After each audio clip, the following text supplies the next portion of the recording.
어느새 입추와 말복이 지나고 여름의 끝자락에 이르렀습니다. 아직은 여전히 무덥지만 그 속에서도 항상 하나님의 돌보심을 받으며 살아가시는 성도 여러분 되시기를 바랍니다. 오늘 함께 나눌 말씀 본문 출애굽기 3장 1절에서 6절입니다. 모세가 지금 서 있는 곳은 모세가 늘상 양무리를 이끌고 지나다니던 곳이었습니다. 즉 그곳은 모세에게 있어 특별한 곳이 아닌 그저 평범한 장소였다는 것이지요. 그런데 오늘 하나님께서는 모세에게 그 평범한 장소를 가리켜 거룩한 곳이라고 말씀하십니다. 지금 모세가 서 있는 장소, 모세가 늘상 오가던 그 장소가 과연 거룩한 곳일까요? 과거에는 모세가 다니던 그곳이 평범한 장소였겠지만 오늘 모세에게는 거룩한 장소가 되었습니다. 왜? 무엇 때문에 그곳이 거룩한 장소가 되었을까요? 그 이유는 지금 그곳에 하나님께서 임재하고 계시기 때문입니다. 사실 모세가 지금 서 있는 곳은 척박하고 황량하기 짝이 없는 광야의 한 부분일 뿐입니다. 그렇기에 그곳에서는 나무나 식물이 자라기 힘들고 사람마저 살기 힘든 곳입니다. 생각해 보세요.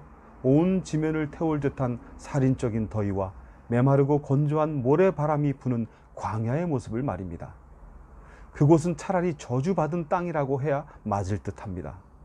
그러나 하나님께서는 그 황량한 장소가 거룩한 땅이라고 말씀하고 계십니다. 왜입니까? 다른 이유는 없습니다. 단지 그곳에 하나님의 임재하심이 있기 때문이라는 것입니다. 그렇다면 우리는 이 사실을 통해 한 가지 깨달음을 얻게 됩니다.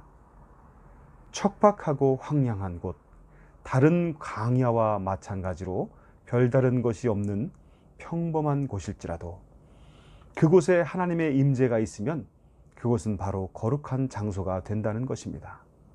자, 이러한 깨달음을 가지고 오늘 우리의 삶을 한번 비추어 볼까요? 오늘 나의 삶은 평범합니까? 아니면 특별합니까? 우리는 오늘 모세가 광야에서 양을 치며 살아가듯이 대부분 다양한 삶의 자리 속에서 살아가고 있습니다. 사람에 따라 어떤 이는 만족할 만한 환경 속에서 사는 사람도 있을 것이고 어떤 이는 가정도 직업도 모두 불만족스러운 사람도 있을 것입니다. 다시 말해 물된 동산같이 좋은 환경 속에서 사는 사람과 척박하고 황량한 광야같이 불만족스러운 환경 속에서 사는 사람들이 있을 것입니다. 그러나 오늘 우리의 외적 환경이 어떠하든 나의 환경을 잠시 뒤로 미루어 놓고 잠시 한번 생각해 볼까요? 오늘 나는 누구입니까? 네, 나는 예수 그리스도를 믿는 그리스도인입니다.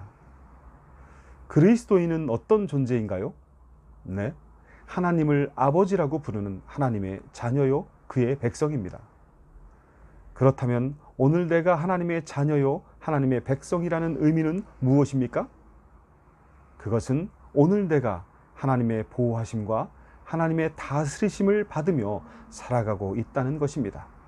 다시 말해 오늘 나라는 존재는 하나님의 임재하심을 약속받고 있으며 그 임재하심의 역사를 내 삶 속에서 누릴 수 있는 특권을 부여받은 아주 특별한 존재라는 것입니다.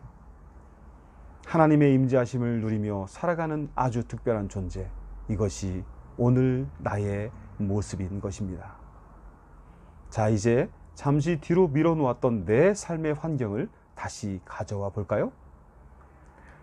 내 삶의 외적인 환경이 어떠하든 간에 오늘 나는 어떤 존재로 내 삶의 자리에 서 있는 사람인가요? 네, 나는 하나님의 임재하심을 누리고 있는 특별한 존재로 지금 서 있습니다. 그렇다면 지금 나의 삶의 외적인 환경이 어떤 것이든 간에 나의 삶의 자리는 거룩한 곳인가요? 아니면 평범한 곳인가요? 오늘 모세가 서 있는 자리는 황량하고 척박한 광야의 한 부분에 불과했고 그가 늘상 지나다니던 평범한 일상의 자리였지만 오늘 하나님께서는 바로 그 자리가 어떤 자리라고 말씀하고 계십니까? 네가 선 곳은 거룩한 땅이니. 네, 거룩한 땅이라고 선포하고 계십니다. 그렇다면 오늘 하나님의 임재하심 가운데 살아가고 있는 특별한 존재인 내가 서 있는 내 삶의 자리는 어떤 곳이 되는 거죠? 네, 바로 거룩한 땅이 되는 것입니다. 그런데 문제는 내가 이 사실을 믿지 못하고 있다는 것입니다. 그렇기에 특별한 존재로서의 내 삶도 깨닫지 못하고 하나님의 임재하심도 깨닫지 못한 채 거룩한 땅인 내 삶의 자리를 그저 일상의 평범하거나 아니면 척박하고 황량한 자리로 인식한 채 살아가고 있다는 것입니다. 어쩌면 모세도 처음엔 그랬을지 모릅니다. 하나님께서 말씀하시니 맞는 말씀이겠지만 자신이 서 있는 곳을 거룩한 땅으로 믿기에는 너무 힘들지 않았을까요? 이러한 모세를 향해 하나님은 말씀하십니다. 내 발에서 신을 벗으라. 거기는 거룩한 땅이다. 우리는 하나님의 이 말씀을 주의 깊게 묵상해야 합니다. 하나님께서 왜 모세에게 신을 벗으라고 하셨을까요? 그 의미가 무엇일까요? 첫째로 그것은 내 삶의 자리에 예를 갖추라는 의미입니다. 하나님의 말씀대로 내가 서 있는 곳은 내가 함께하는 곳이니 거룩한 곳이다. 그러니 신을 벗고 예를 갖추라는 것입니다. 즉, 내 삶의 자리를 거룩한 땅으로 인정하고 내 삶의 자리에 경의를 표하라는 것입니다. 왜요? 하나님이 임재하고 계시기 때문이지요. 다른 이유는 없습니다. 그러므로 하나님의 말씀대로 항상 내 삶의 자리를 거룩한 땅으로 인정하고 늘 예를 표하는 것이 어떨까 합니다. 둘째로 그것은 바로 내가 살아온 삶의 흔적들을 내려놓으라는 의미입니다. 신발은 나의 발을 안전하게 보호해주는 도구죠. 그렇기에 신발은 내가 경험해왔던 나의 모든 삶을 공유하고 있기도 합니다. 즉, 내 삶의 흔적들이 신발에 함께 묻어 있다는 것입니다. 거기엔 좋은 일, 나쁜 일, 슬픈 일, 가슴 아픈 일, 화가 나거나 분노가 치밀어 올랐던 일, 때로는 병약했던 일 등 다양한 일들이 있겠지요. 또한 거기엔 나의 여러 가지 경험과 지식들도 있을 것입니다. 하나님은 바로 이러한 삶의 흔적들을 내려놓으라는 것입니다. 내려놓고 맨발로 서라는 것이죠. 다시 말해 하나님, 당신 앞에서 나는 이제 막 태어난 어린아이와 같습니다. 당신 앞에서는 나의 지식과 경험도 내가 겪었던 희노애락도 모두 새롭게 됩니다. 라는 고백인 것이지요. 성도 여러분, 여러분의 자주 변하는 외적 환경에 마음을 빼앗기지 마세요. 이제 눈을 들어 나를 하나님의 자녀로 부르신 그분을 바라보세요. 하나님은 내 삶의 자리에 항상 임재하시어 내 삶의 자리를 거룩한 땅으로 선포하십니다.